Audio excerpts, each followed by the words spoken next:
Hi and welcome again to the series. As I've mentioned in the previous episode, which if you haven't seen, you can click the link and it'll take you there. I've proven that the engine works, which is great. I've tucked away all the temporary loom now, took that off. I left the carbs on for a moment because they will be quite essential to how I design the tank in terms of the clearances underneath. And yeah, we're starting the fabrication, which is great. So what the plan is to start from the bottom and work our way up. So what we will have to do here is make sure that we are not interfering with any of the engine parts, but most importantly that the carburetors are not actually squished underneath it.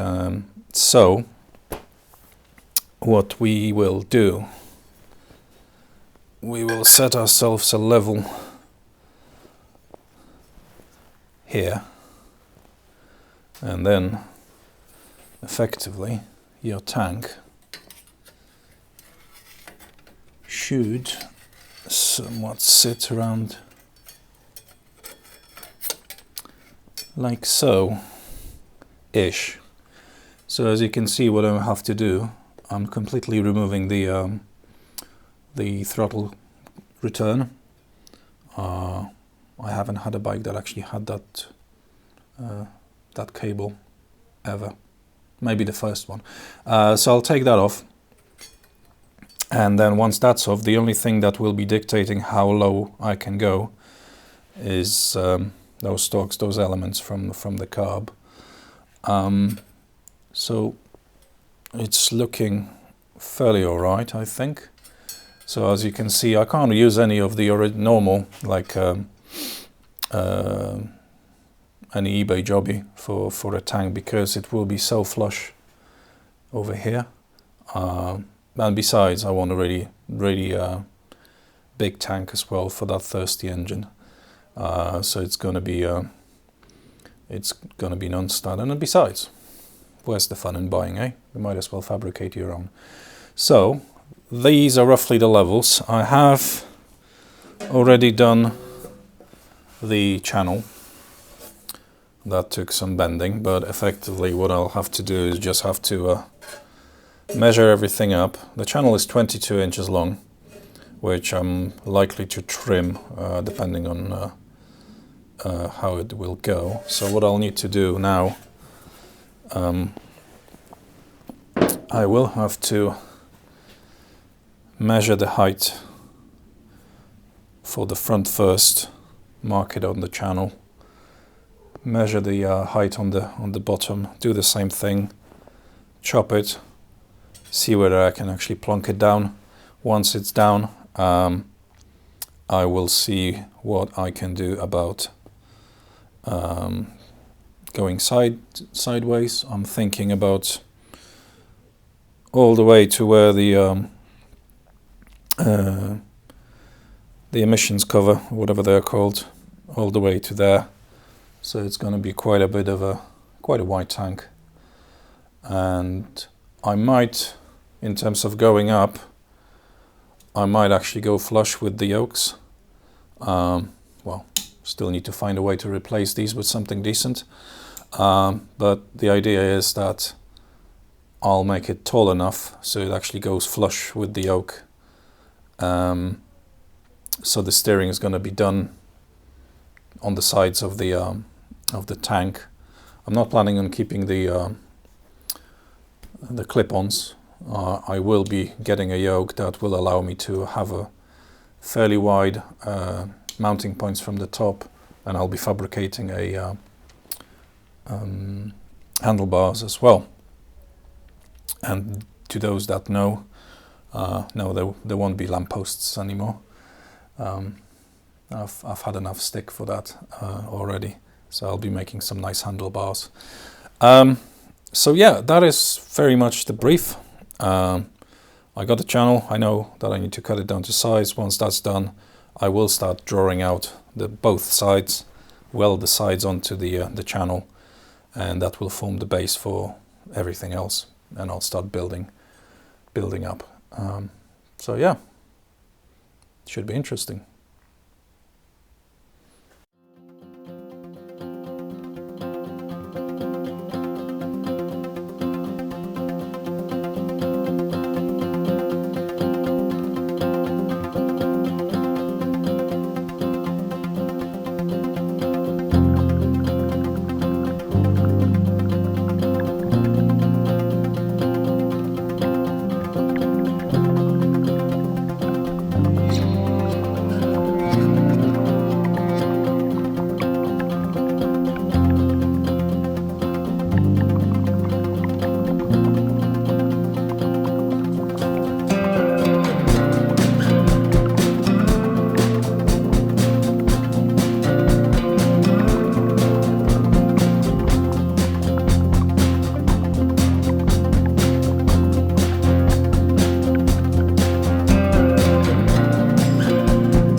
So it seems like an eternity has passed, but it's finally done, and I'm really pleased with it. It's a bit of a monster. It's it is big. It was a little bit whatever. I knew I needed a bigger tank. I think I went bigger than the stock one, but it held the shape. All on the sides, nothing really warped. The cap fits it very well, I think. It's gonna sit a little bit higher to give me a little bit of a clearance for the mounts, because they sort of coincide with the emissions cover on both sides. So lesson learned, maybe for next time, if I'll ever be silly enough to do another one. What's left? I did try to grind off a little bit of the welding. It wasn't show welding, that's for sure, and it's going to be prepped before paint anyway. So all I have to just work out that the edges are fairly straight and rounded off, so the paint actually sticks to it nicely, and then I'll hand it over to a very capable hands of a friend of mine who's gonna paint it. So what's next? The way it finishes, it's quite straight here, but I already had an idea just to follow that shape and that edge. What I'm gonna do, I'm gonna redo the seat, because I'm not too fond of this one anyway, and the seat will actually be flaring out to meet with the edges of the tank. So that's gonna be a one continuous surface. So I'm going to just do a nice flare out here with a bit of a cushion. So that's not going to be not so much it's not going to be visible, but it's going to look like it's meant to be. And then I shall carry on with the rest. Well, the seat is going to be last, in all fairness. Next I'm going to be doing the airbox, which I sort of have an idea for already.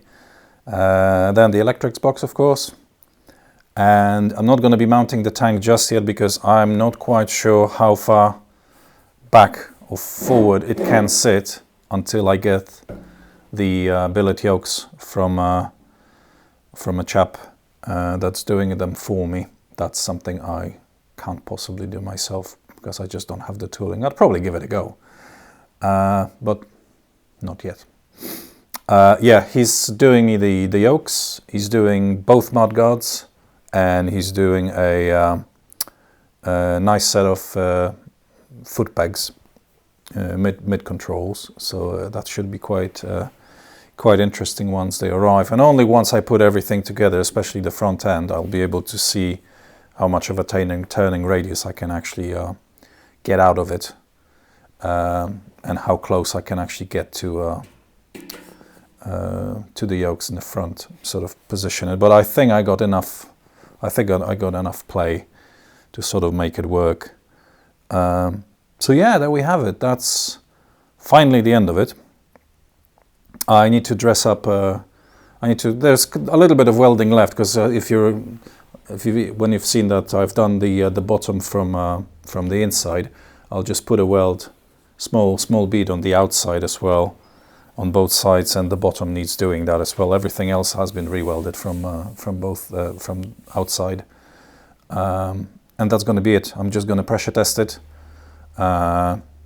fix any seeps if there are any, probably will be, and just park it and move on to something else. So with that being said, I would like to thank you very much for your patience, because it took a long while to actually get to this stage. If you like the content, I know it's a bit of a cliche, but do consider liking the video and subscribing to my channel. If nothing else, it does help with the algorithm that YouTube has for how the videos get discovered. So with just 1 or 2 simple button clicks, you will be helping me a great deal. So yeah, thank you very much, and wait for the next one. It's going to be interesting.